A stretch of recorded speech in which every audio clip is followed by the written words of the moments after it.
Herzlich willkommen im neuen Video. Im heutigen Video schauen wir uns eine mögliche kommende Version des YAML-Editors an, der zukünftig zum Creator oder auch Konfigurator wird.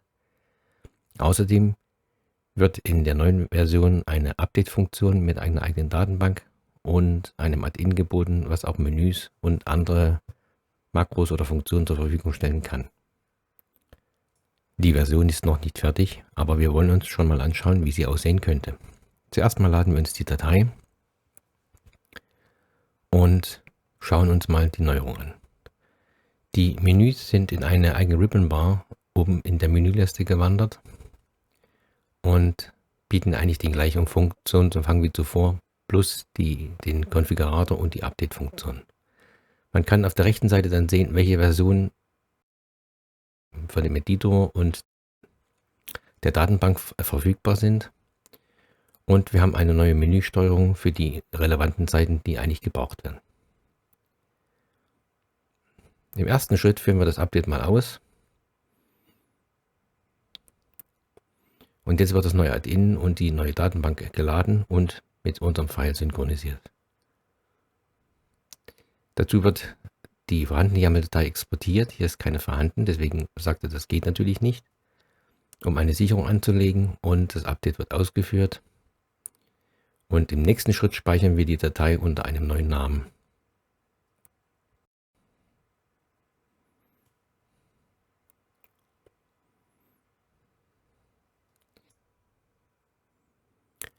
Nachdem wir das getan haben, schließen wir die Datei nochmal und öffnen sie erneut. Und um das Add-in eigentlich zu aktivieren, müssen wir über die Entwicklertools dieses erst einmal einschalten. Das geschieht über die Optionen, Menüband anpassen, Entwicklertools einschalten und bestätigen. Jetzt bekommen wir ein neues Menü. In diesem Menü wählen wir dann Excel Add-ins und setzen den Haken bei unserem Add-in. Jetzt werden wir aufgefordert, das Add-in zu aktivieren. Das ist datentechnisch so eingestellt. Und jetzt haben wir alle Menüs des Add-ins wieder zur Verfügung. Und jetzt sehen wir erstmalig hier den Konfigurator.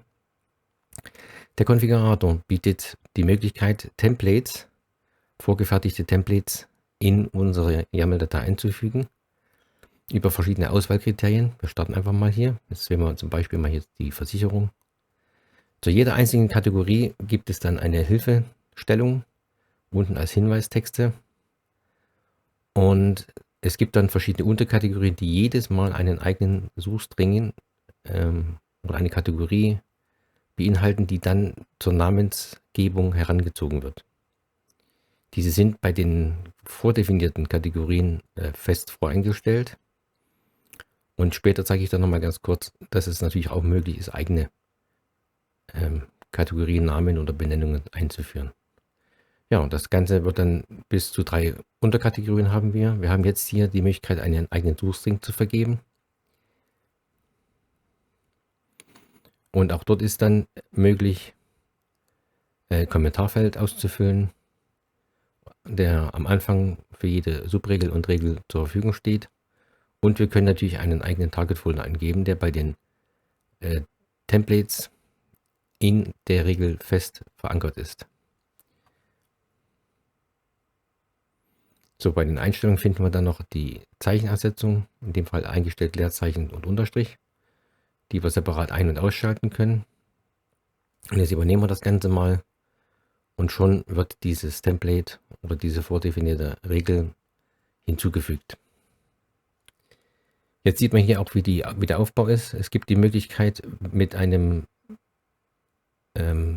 Voranstellen von einem Ausdruck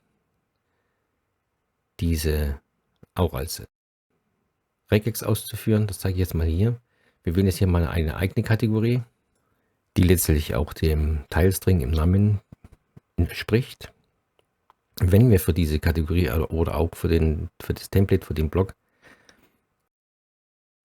Klammer, Fragezeichen I, Klammer setzen, was der Insert-Funktion für Case Sensitive entspricht, dann wird diese automatisch als Regex erkannt, egal ob es sich um ein Regex handelt oder um einen einfachen Suchbegriff.